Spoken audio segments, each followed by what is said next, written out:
Welcome back to Everyday Hockey, presented by DraftKings, the leader in daily fantasy sports. Don't forget to use promo code THPN upon sign up for a bonus. And if you're a regular user, plug that promo code in for a weekly deal. Today, we talk about an OHL prospect who's potentially ruined his chances at an NHL career. Let's get to the nitty gritty.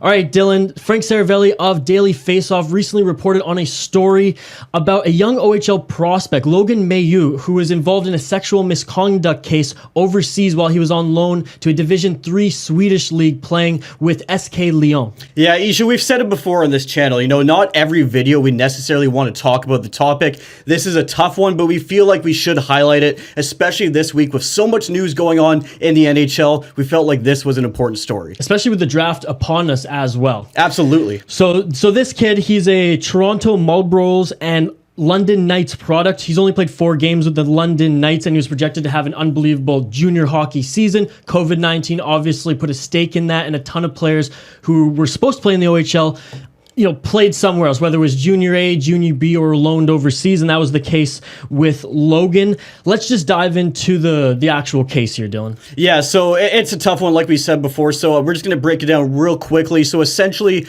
when Logan was 17 years old, he filmed himself having oral sex with a female, and he shared that video with his team's group Snapchat, and also he tagged the online profile of that individual in the group chat. Yeah, because in the video it said you couldn't identify who it was. You just saw the woman's hair, head, and then just some pieces of clothing. Yeah, absolutely. So, afterwards being tagged, obviously that spurred on a lot more people heard about this. Well, it leaked, of course. This is the day and age of social media. And there's a lot of buzz about this prospect too, being projected to go anywhere from, I think, 15 to 30 in the first round. Yeah, and 26 teams, NHL teams, had already interviewed him, according to Logan. Yeah, 26 teams had interviewed him, and 26 teams had asked about this specific incident.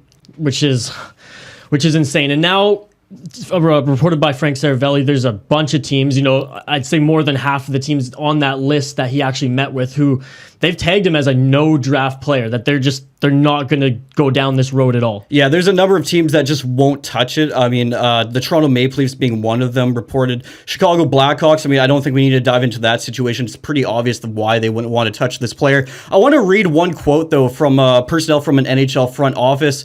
This was an anonymous quote. They said, "We're trying to put a team on the ice that people can be proud of and support. If need be, we're going to make a less efficient roster to make sure that's the case in our community." So I think that shows that NHL front offices are very concerned about issues like this. They want great community members, and if a young man is showing incidents like this, I don't think that works with a lot of NHL teams. Well, we saw what happened with the Arizona Coyotes last year, where their first rounder who played for North Dakota, Mitchell Miller, how news broke of stories where he was like a repeat bully and offender, and not just a bully like schoolyard bullying, like how kids just are. Like, this guy, targeted, people of color and with disability, and would repeatedly bully those type of people. Yeah, I think these are two very different situations. At the end of the day, this young man, 17, 18 years old, I think he made a mistake. I really do. I feel like he was put in a position of pressure with older players, maybe pressuring him into situations like this.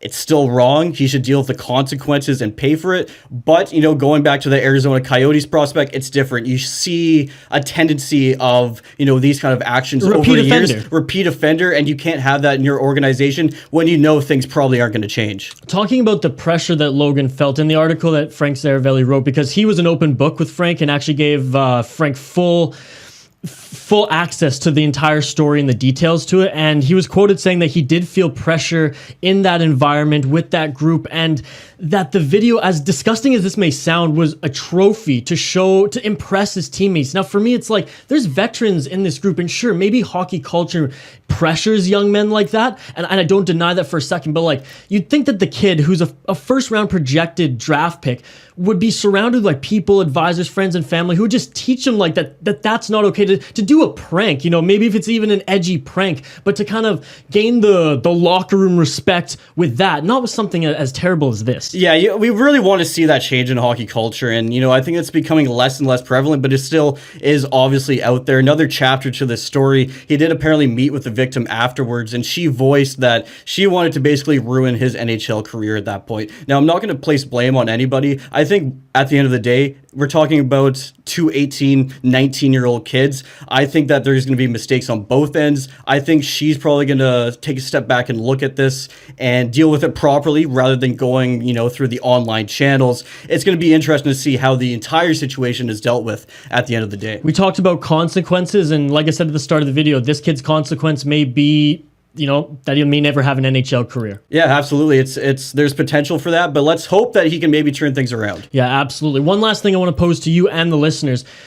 Does the day and age of social media, or will the day and age of social media, this world we live in now, will it facilitate a change in hockey culture? Because things like this, they've happened in the past. Let's be honest. Maybe it's not on a smartphone or a video, but it's a photo, it's a story, it's something like that. It's that locker room, old boys culture. Do you think because nothing is hidden these days that maybe this is a shift for the positive? Not saying that this story is positive at all, but maybe will help turn the tide? I think it will. Honestly, I think if smartphones were around 20, 30 years ago, the stories coming out would be insane. Honestly, they would. We would have less respect for that Edmonton Oilers dynasty. Let's just say that right now. 100%. So, if smartphones, they keep everybody honest to a certain extent, right? You're being recorded nowadays, and like you said, things are going to be posted online. Everybody in the world has access to seeing it. So yes, I do think it's going to make a change in the culture overall. That's it for the video today. Tell us your opinions on the hockey culture and how you think it can change in the comments below. Smash that like button and subscribe, and we'll see you in the next video.